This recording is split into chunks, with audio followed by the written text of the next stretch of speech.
Morning, folks. Welcome back to Nomad Boat Building. I'm Mark Rutten, and this is not the Bushy Dory project. Morning, folks. I'm Mark Rutten. Welcome back to Nomad Boat Building. Today on the 2.4 meter project, we've got our boat turned over. We're going to continue on with some varnish and then move on to painting the bottom.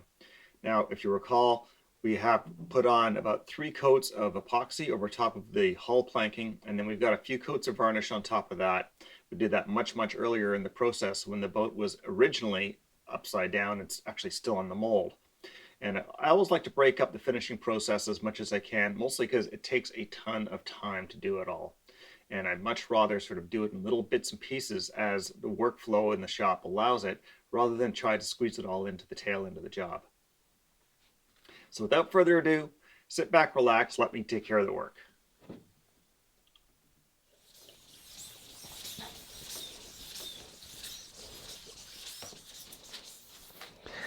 I'm slowly making my way towards my finished coat of varnish. When you're building layers of varnish, you want to take off as little in between coats as possible. So the goal is really just getting a volume of varnish onto your boat. Now, the smoother you can do that, the better. We don't want drips and sags and all that sort of thing. But if you can get a lot of even nice coats on there, light coats, then you're going to eventually build up to a nice heavier finish. And the goal for me at the moment is to build up high enough that I can do a really good thorough sanding job to flatten out that finish before getting my last coat on. Now I've been hitting this with the sander every few coats just to make sure it stays flat, because you don't want to build up a big lumpy finish that's going to require a ton of sanding to get down to flat. So what I tend to do is in between coats, I like to degloss the surface with a Scotch-Brite pad. And the reason for that is it's very difficult to see where you've been varnishing if you're varnishing gloss on gloss. The Scotch-Brite pad gives you just enough tooth for the new coat of varnish to bond mechanically. If you want to work inside what they call a green window, which is basically the state of the varnish between the last coat that you put on and when it's considered to be fully cured, there's a window of opportunity there where you can get a chemical bond. And within that green window, you could apply varnish without doing abrading the surface like this. Now, I still find it very difficult to see what you're doing if it isn't deglossed. So there is a workaround that I've learned, and that is if you want to do build coats with a semi-gloss or a matte finish varnish, then when you're applying fresh gloss coat over top, you can see where you're going because the varnish underneath is not super glossy. Now, I don't happen to have any matte finish or semi-gloss varnish on hand. I could add a flattening agent to the varnish I'm using, but I'm just being a bit lazy. And I find by doing the Scotch-Briting, there is some fine dust that I am getting off of the surface between coats. For the most part, a lot of that really fine dust is invisible, except in reflected light. So burying it in coats of varnish is not a huge deal. Now that said, I'm not trying to get a showroom quality varnishing job. The purposes of protecting the boat, and the customer ultimately is going to be revarnishing this himself. He's going to be doing it under less than ideal conditions. He's going to be a whole lot less picky than I am. And frankly, the varnishing jobs I've been getting done so far, even with the dust in it, he's perfectly fine with. So from that perspective, it's not really a big deal. It bothers me that the dust is there, but there's so little I can do about it. But what I am doing is I'm gonna keep going at this just simply for the purpose of building up coats. I mean, the more coats that you get on your boat, the better. An absolute bare minimum should be about 3 or 4 coats, but 10 coats is really more or less where you should be. And if you look at varnish manufacturers' recommendations, they usually say about 10 coats to get a good protective layer on your boat. The thing about varnish is the UV protection is really in that last coat. So you can put a million coats on. It doesn't mean that it's going to make for a finish that you don't have to refresh on a regular basis. So yearly is absolutely a must when it comes to varnish. And in some cases, some people even go every 6 months, depending on where you live and how much UV exposure your boat gets. In this workshop, it's a dust nightmare, and as much as I will put effort into getting a perfect finish here, I'm not going to get a perfect finish. I already know that. After I'm finished sanding, we'll vacuum it off, and then we'll give it a wipe down with water, and then we'll give it a wipe down with alcohol, and then we'll give it a wipe down with a tack cloth. And that will hopefully give us a dust-free surface to work on. One more thing that we'll do to try and eliminate dust in here is we're going to mop the floor down with some water, just to try and keep any dust on the floor down. Of course, you want to sweep first, and if you can vacuum, that's even better. And another trick you can use is to mist the air with a spray gun with just water in it, and that water vapor is going to grab dust that's in the air and hopefully take it away. Now you want to do that before you wipe down with alcohol, because that's fine watery mist may land on the boat, and you want to make sure that you are taking that off of the boat before you start varnishing.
Alright, so my top sides are done. Now I gotta paint the bottom, and so I've taped off my water line, and all I'm doing right now is I'm just gonna go over the water line here with just a little bit of varnish. I'm gonna be painting the bottom with white paint, but this coat of varnish is going to ensure that my tape line comes out clean, because any seepage that might happen at the edge of the tape, and this tape is really good at not allowing that, but let's play it safe because I really don't want to be cleaning this up.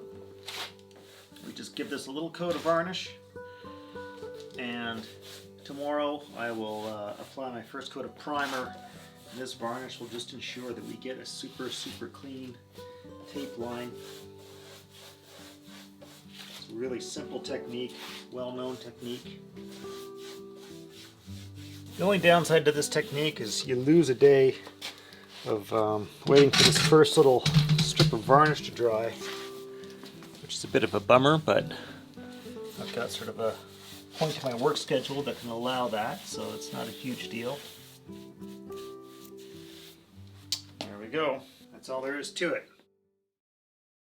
Alright, now that we've got varnish out of the way, we need to move on to paint. Now, a lot of people ask me if they need to use primer when they're painting. And the answer to that is actually no, you don't. Paint and primer are essentially exactly the same thing. However, primer is a variety of paint that offers some real advantages. First of all, it's quite sticky. It's intended to sort of hang on to surfaces that regular paint might have a little bit of difficulty with. So right off the bat, that's going to help you out. So the second advantage is that that primer has got a lot of pigment in it, and in this case the pigment is really just like zinc or something very similar to that, and has a high level of opacity. And that means that whatever the surface is that you're trying to cover, you're going to cover it very quickly, probably in only one coat, which is something you will not likely get done with your regular top coat paints. Now, the third reason for using primer is that it also sands out very, very easily. And that means if you've got a surface that's rough, say it's plywood or open grained wood, you're going to fill that grain and you're going to be able to level it out much more quickly with primer than you will with the topside paint. And I know there's a lot of professional boat builders out there who will use multiple coats of primer, and I'm one of them, in order to build up that surface and get it nice and faired out so that when you start putting top coats on, those go on as quickly as possible. Also, primer is a little bit cheaper than top coats. Whereas you might spend up to $50 on a quart of top coat paint, primer is probably more like $30 or $40. So there's a little bit of savings there. Now, one little tip I can give you is to use a primer that is matched in tonal value to your top coats. So if, for instance, you're using a bright red top coat for a canoe, you want to use a primer that is a gray that is very similar to that red tonally. And the way you can judge that is if you take your two samples, you take your can of red paint and your can of primer, and if you squint really hard to the point that you can barely see what you're seeing, you'll find that you can judge those tones quite effectively. You have to try and trick your brain into not seeing the color or the chroma in the red and just try and see the value in it. It takes a little bit of practice, but it's quite easy and it works really, really well. The primer I like to use is Interlux Pre-Coat, and it comes in both white and gray. Now, the gray that it comes in is fairly dark, and if you're using, say, a forest green or a royal blue or an indigo, something like that, the gray that comes straight out of the can is probably a really good substrate for that particular color. However, for a lot of the rest of the range, it's just a bit too dark for my taste. And so what I do is I will actually use that gray and I'll use that white, and I'll mix them together as I need it to try and match that tone to whatever top coat paint that I'm using. Now that we've got a first coat of primer brushed on, we'll sand it out and apply a second coat. But you know what I want to do? I want to take a crack at spray finishing. So let's spray on the next coat of primer and we'll see how that turns out. So I decided to try spray finishing. This is not something I do very much on boats just because it's kind of awkward in a shop space. You know, the overspray is problematic, but I bought some HPLP guns to try and tackle that. You know, the HPLP is okay, but it gives you a slightly stippled finish, which may or may not be what you want. But I'm going to try it anyway because I feel like it's giving me a pretty good finish, and because dust is a problem here, it's helping with the dust problem a little bit. So I'm just going to throw a few more coats on here, and I'll probably try it with the top sides. I'll try the first couple coats, and if it looks good, if I like the finish, then we'll probably go with that. If I really hate the way that stipple looks, we'll brush it on and hope for the best. So I'll just put on my mask and just do a little bit of shooting here. So I've got my air pressure turned down as low as I can. It sort of floats in between 15 and 20 pounds. And I'm using as low a volume of paint as I can to reduce the overspray in the workshop here, since I'm really not set up for spraying. So I've got an extraction fan going in the back of the shop. I've got my ambient dust collection filter going to help pull paint out of the air over there. So hopefully it's keeping things under control here.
So I'm just going to stand here by the open door where the air is pushing this way and taking all the fumes away from me. Spraying does take a little more time to get set up for, I think. But where I believe I make up for the time is when it comes to sanding between coats, because the paint goes on so evenly that when I go to sand, there's very little work to do. It's a light dusting just to take that top surface down a hair. When you brush on primer, it tends to be a bit heavy and streaky, and so there's a lot more sanding to try and flatten that back out. So I'm kind of crossing my fingers that this was a good thing to do.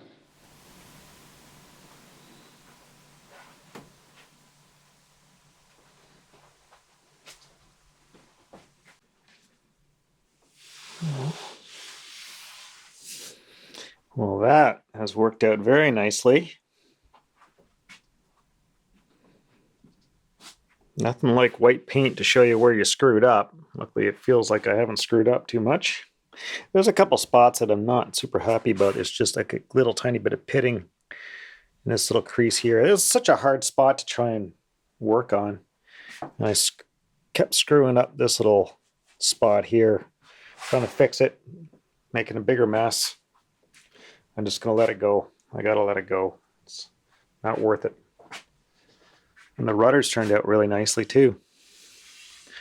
Really happy about that.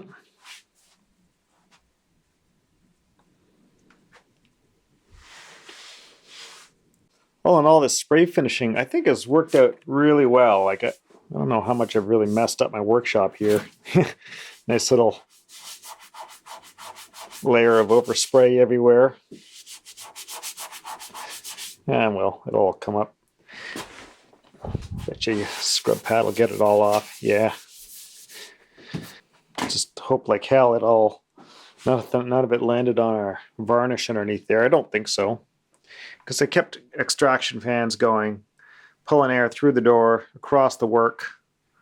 There's a nice layer of white paint on my dust collection fan here. But by the time it got here, it should have been, you know, dryish. Yeah, no biggie.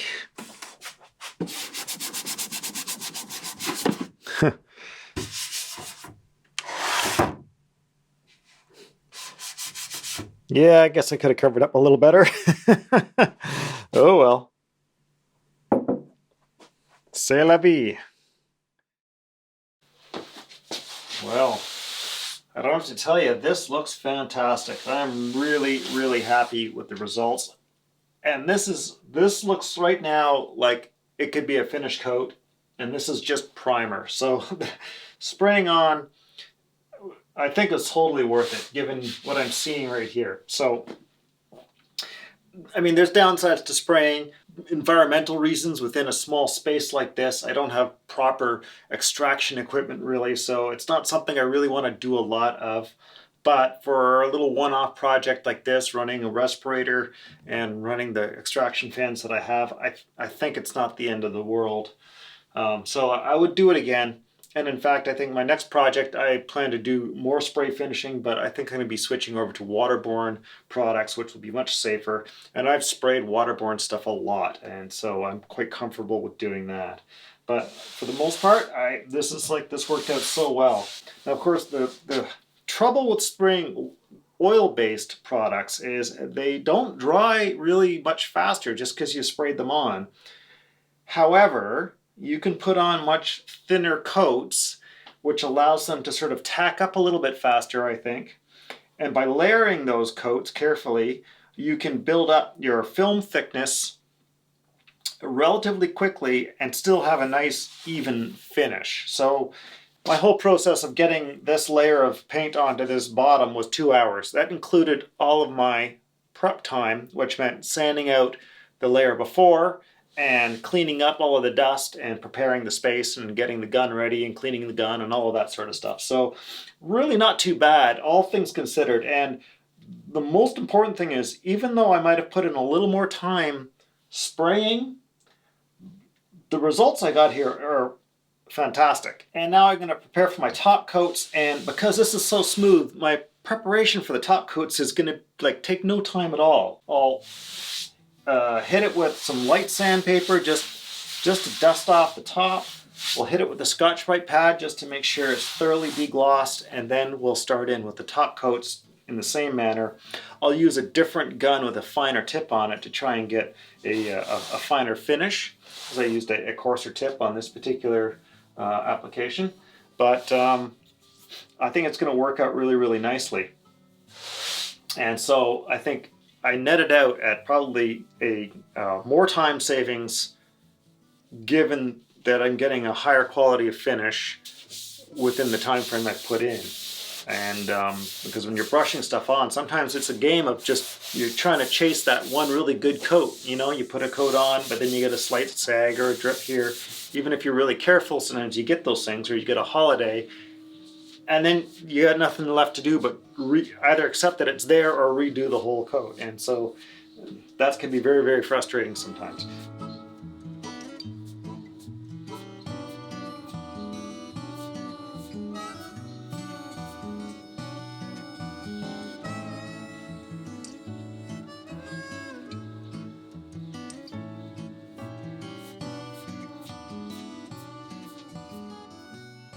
Here we go, folks. Last coat of paint that went on this. Now, my client and I decided in the end to just go a brush finish for the final coat. And I actually knocked down the gloss a bunch. I threw in some flattening agent, so we've got sort of a semi-gloss finish. I kind of wanted that anyway. I loved how the sort of eggshell finish looked when this was just primer. I thought that looked really sharp. But as soon as we made it glossy, it was just like it wasn't quite right. It just didn't feel right. And the kind of stipple we got wasn't, the gloss wasn't entirely consistent because of the spray finish. I couldn't get my gun to sort of perform the way I wanted to. I was kind of working blind a little bit, and I didn't want to put the paint on too heavily. So I was misting the coats on, and I guess, well, they weren't consistent enough in the end. So that, no matter, it still helped to build the paint up, and it got that paint on quickly, evenly, and with minimal dust. So we brushed on the last coat. There's a little dust in it here and there. I can't avoid it in this shop. It drives me crazy, but that's the way it is. So we're gonna pull the paper off and peel the tape and see how this looks with the two colors here. Now, I'm hoping no overspray snuck its way underneath here. There's a lot of overspray elsewhere, so fingers crossed I didn't screw this up. Worst case scenario, I guess, is we throw another coat of varnish on the top sides and on the deck. And I was already planning to potentially put another coat on the deck if necessary anyway, so it's not the end of the world. We will have to retape the waterline, but that's not a big deal either. So let's get onto it.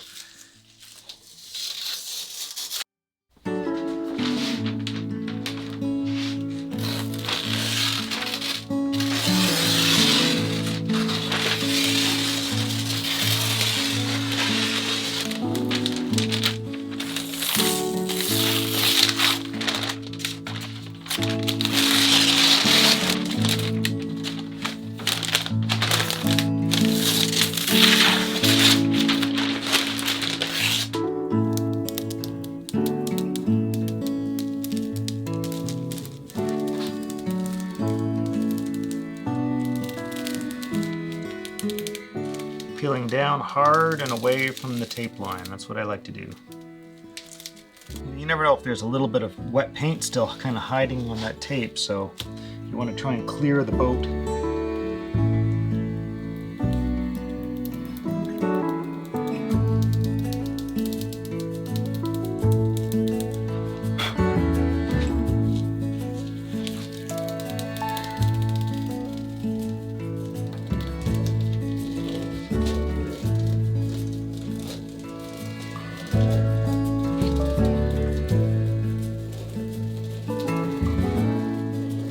Try to go down like this so it sort of breaks that bond as hard as possible. You never want to pull straight out because you never know if there's some paint that isn't quite hanging on right there at your tape line, and you wouldn't want that to lift off. I've had that happen before.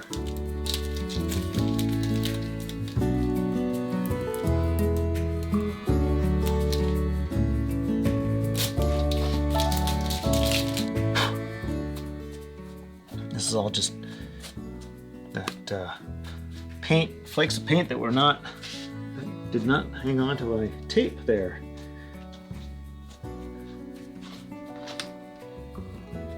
There we go. That looks fantastic. That looks really, really, really sharp. You know, a lot of people commented that they thought it was a crime that I would paint any part of this boat after all this bright work and, you know, cover up any of this wood. But you know what? This just makes it pop. This really makes it pop.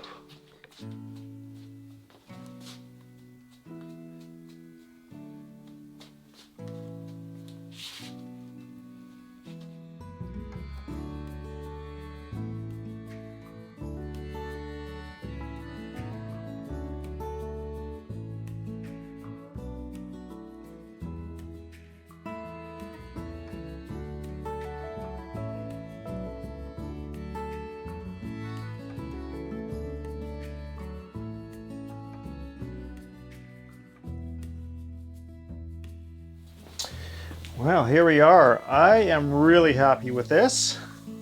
This looks fantastic.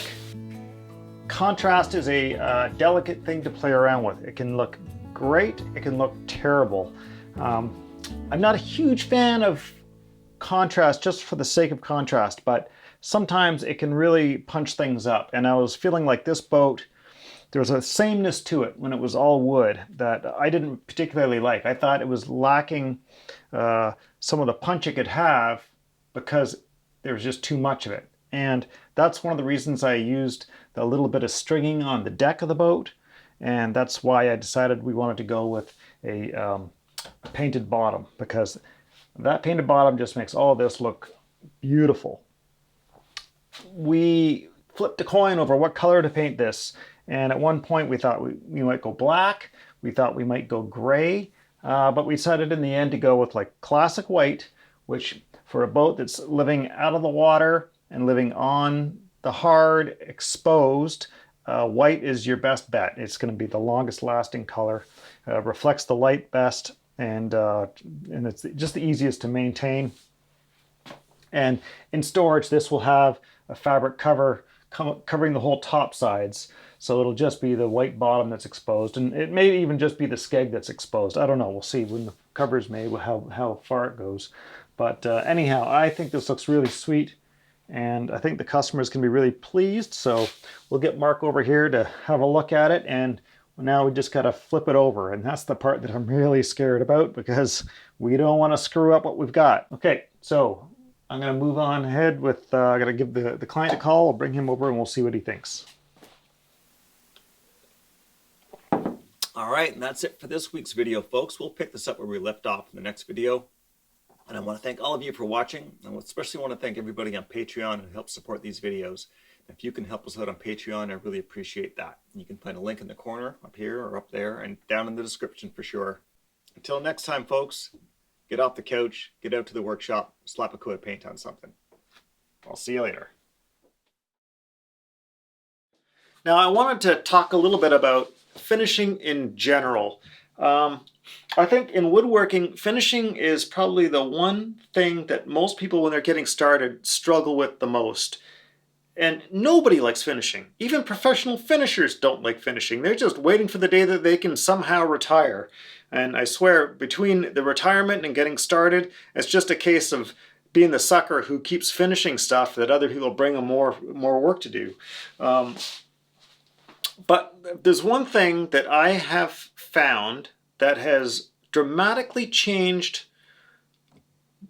my attitude towards finishing and my ability to sort of work with finishes more easily. It is education. And in particular, this book did wonders for me. This is Understanding Wood Finishing by Bob Flexner. This is his first edition.